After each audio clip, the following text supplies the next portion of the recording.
La prévention est quelque chose de fondamental. On prône pour le libre accès à la montagne, on incite les gens à y aller, mais en toute connaissance de cause. Ce qui est important, c'est la prévention se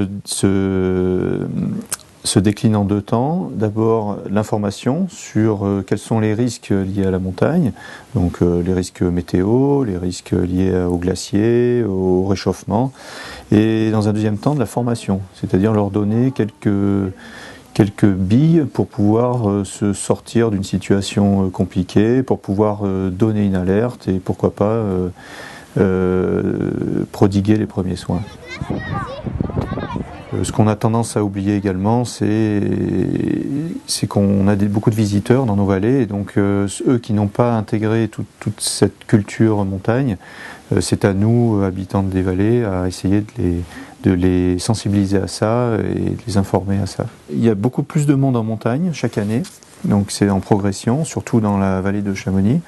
En revanche, le nombre d'accidents est plutôt stable. Donc on peut penser que toutes les actions de prévention qu'on a depuis 20 ans portent leurs fruits.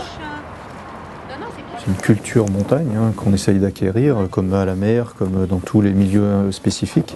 Donc c'est très important de toucher les jeunes dès le plus jeune âge. Le troisième thème, ça va être de faire une randonnée en raquette. Donc il faut prendre les bonnes raquettes quand on est professionnel. C'est trop rigolo.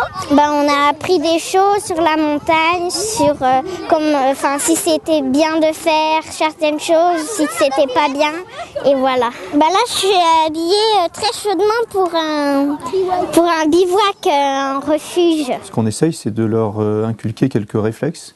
Dès qu'ils seront en âge d'être autonomes et d'y aller par eux-mêmes, c'est d'être équipés convenablement, d'être formés convenablement, pour qu'ils puissent s'engager en toute connaissance de cause et surtout avec les connaissances minimum liées à la pratique.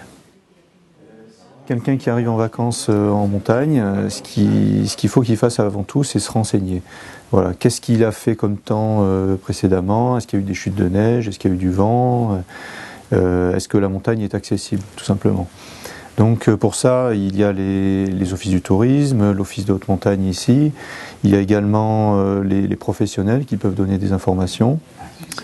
Et ensuite, si une fois ces informations données, de partir équipé tout simplement et adapter sa pratique avec les conditions rencontrées, mais aussi avec son niveau technique tout simplement.